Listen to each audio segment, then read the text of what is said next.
Welcome to SouFLoTV again, everybody. It's your host with the most. This one is called Dear White People. Furthermore, I think this one should be called Dear Old White People.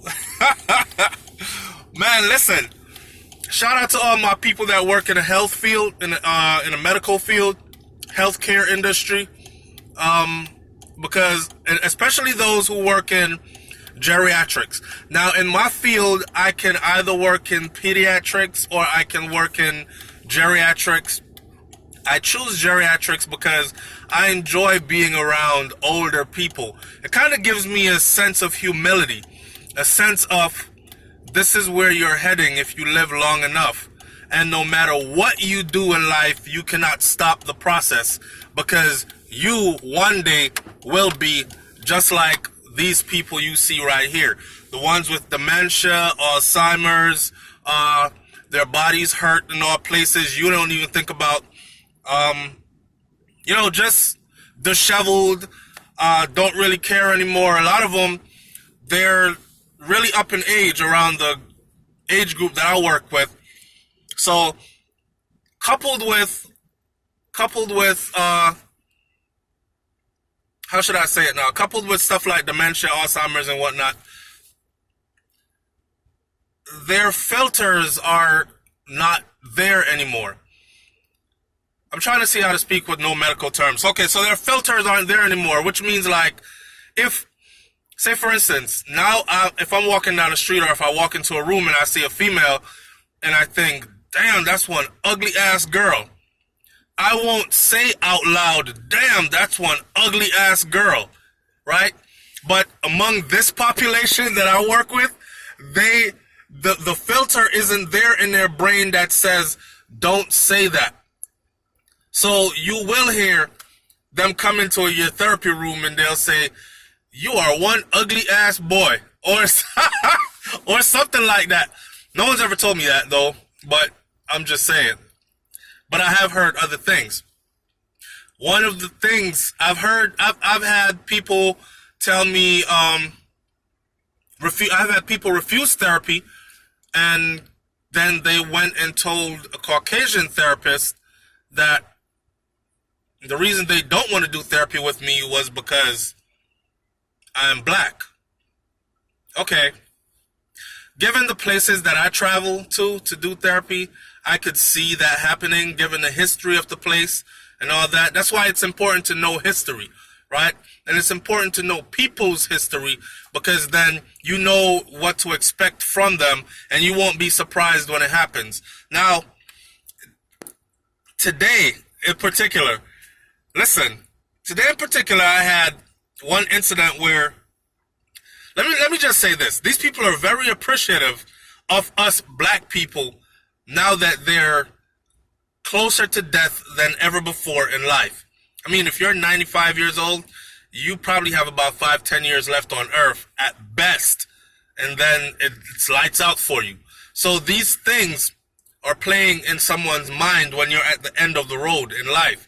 We don't think about those things because we have a whole nother lifetime to live in order to get to that age, if we ever get that far. But for them, they are on death's door. They are on the exit, heading out. Now, white people, listen.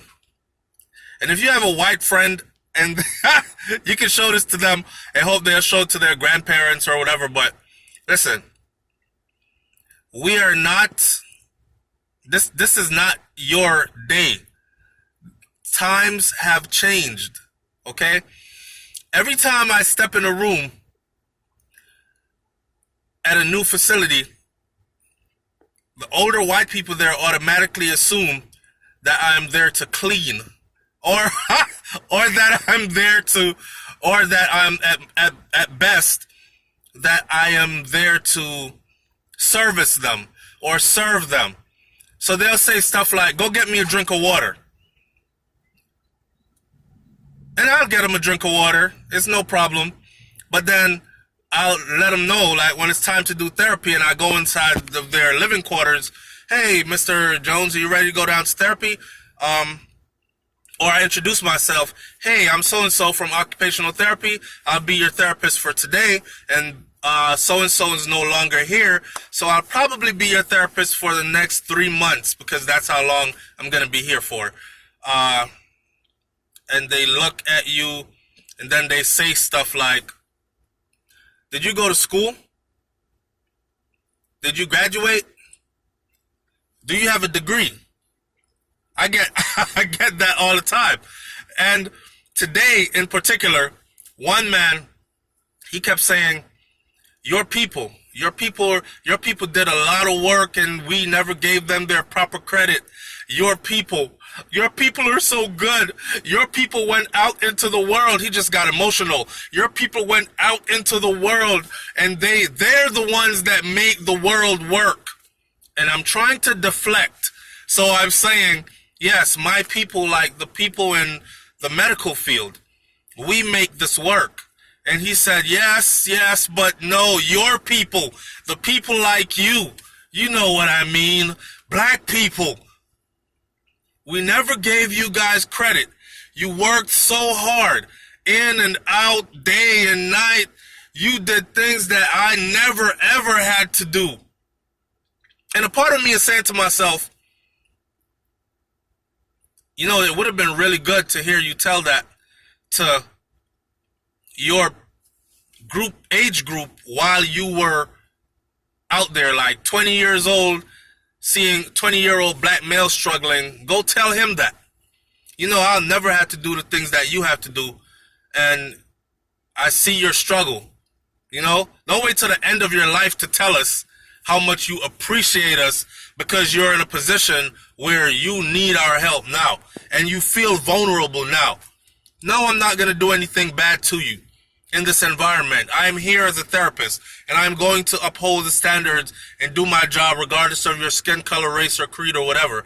But I'm just saying. Now, this man went on to say this, and you guys worked in the field so hard, and you did, and I'm thinking, okay, where's this going? And he kept going, and all the other Caucasian therapists, they're laughing, covering their mouth, and they're passing by.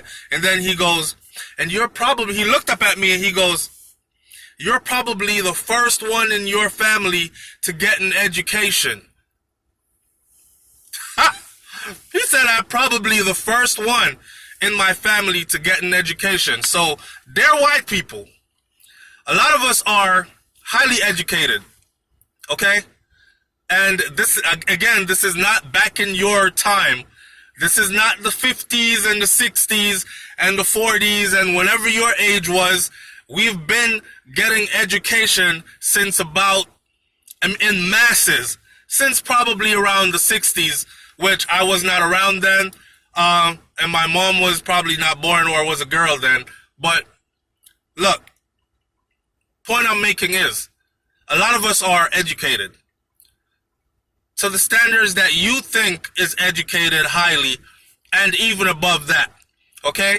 So when you see us now, don't think that because I'm the only black guy in the facility, in scrubs, that I must be the only one in my family because my entire family had to work to pitch in to make sure I was the only one in my family to get an education. They're white people. Listen, if I did not go get an education, I would have been one of, if not the only one, that did not get a college education. Understand?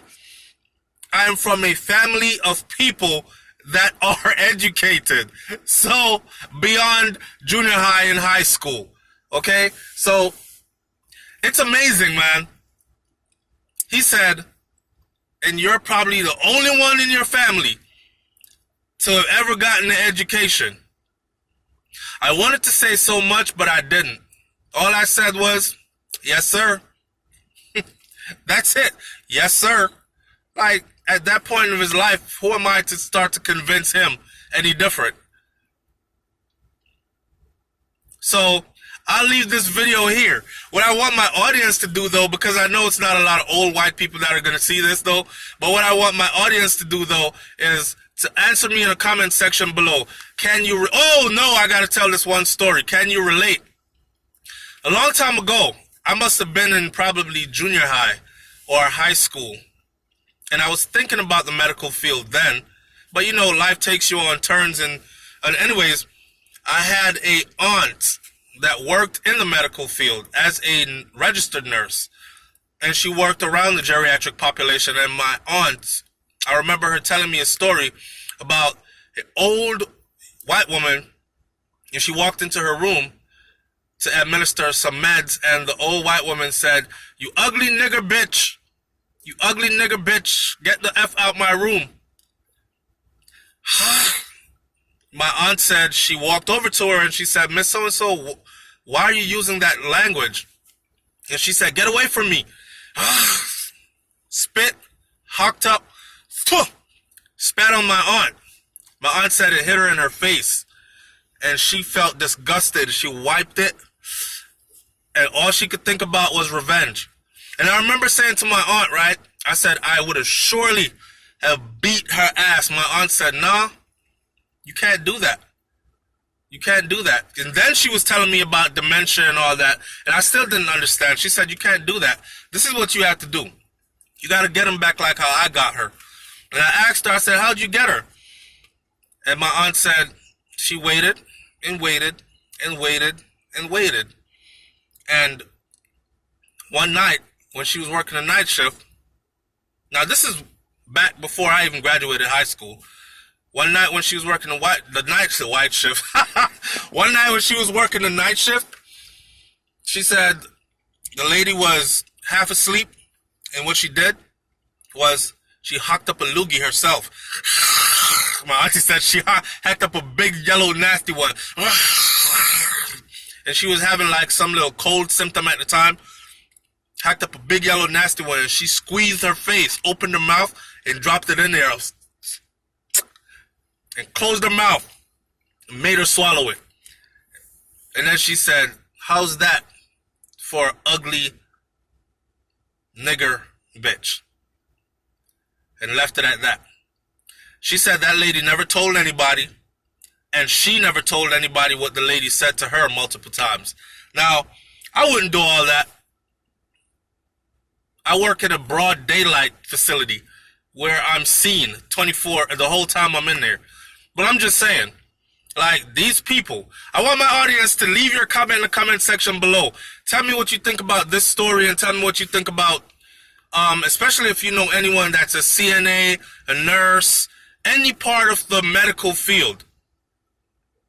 Give me your experiences with people, with old white people, because I want to hear these stories. I'm going to leave this one right here. I'm about to head home, go play with my son, and go rest for the evening and put up some videos. Hey man, big up to all my progressive, productive people at SouFLoTV. You know we back out here on the grind again, and I'm heading home. I'll see y'all later. Peace.